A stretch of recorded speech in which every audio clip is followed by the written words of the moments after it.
On a tous le souvenir d'un prof qui a réussi à rendre son cours absolument inoubliable. Aujourd'hui, on va justement décortiquer un de ces moments. Une leçon de chimie, à la base toute simple, qui s'est transformée en un véritable spectacle. Alors, comment est-ce qu'un peu de gaz et une petite flamme peuvent suffire à captiver toute une classe? Allez, on regarde ça ensemble. A priori, l'équation semble simple, non? Du gaz plus une flamme, on imagine tout de suite le pire. Mais bon, dans le cadre bien contrôlé d'une salle de classe, est-ce que le résultat est vraiment celui qu'on croit? Est-ce que ça finit toujours par une grosse explosion? Pour bien comprendre ce qui s'est passé, il faut qu'on revienne au tout début.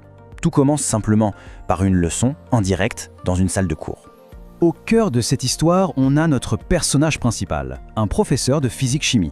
Son intention est super claire, il veut montrer les choses, pas seulement les raconter. C'est typiquement le genre de prof qui sait que pour vraiment marquer les esprits, eh bien rien ne vaut la pratique. Et face à lui, bien sûr, il y a son public, ses élèves. On peut facilement les imaginer, habitués à la théorie des manuels, et qui sont sur le point de voir la science prendre vie, là, juste sous leurs yeux. Une réalité qui s'annonce, disons, assez bruyante. L'objectif était donc très simple. Il voulait leur montrer la réaction. C'est ça, toute l'essence des sciences en fait. Ne pas se contenter de lire, mais voir. Ne pas juste apprendre par cœur, mais vraiment expérimenter. Bon, le décor est planté. Maintenant, voyons un peu comment les deux éléments clés de cette expérience vont se rencontrer. C'est le moment qu'on peut appeler le point de contact. Quand on y pense, les deux acteurs en présence sont d'une simplicité folle. D'un côté, on a le gaz, il est invisible, volatile, c'est un potentiel d'énergie qui n'attend qu'à être libéré. Et de l'autre, la flamme. Elle est bien visible, concentrée, c'est vraiment l'étincelle qui va tout déclencher. La procédure est d'une simplicité presque déconcertante.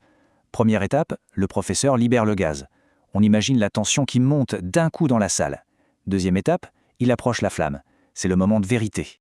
On arrive à l'instant critique. Les deux éléments sont prêts à interagir. La question que tout le monde se pose dans la classe et nous avec est évidente. Que va-t-il se passer maintenant? Et la réponse? Eh bien, elle est immédiate. Et surtout, très sonore. On entre dans notre troisième partie, la déflagration. Attention, parce que ce qui s'est produit, ce n'est pas une simple explosion. Le terme technique, c'est une déflagration.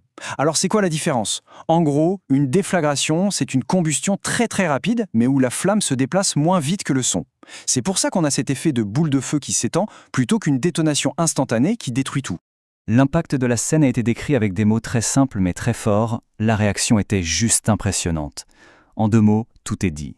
On imagine la lumière, le bruit et la stupéfaction totale des élèves qui ont assisté à ça. Le flash de lumière s'est éteint, le bruit s'est dissipé, mais l'effet de l'expérience, lui, il reste. Passons à notre dernière section pour voir pourquoi c'est une expérience mémorable.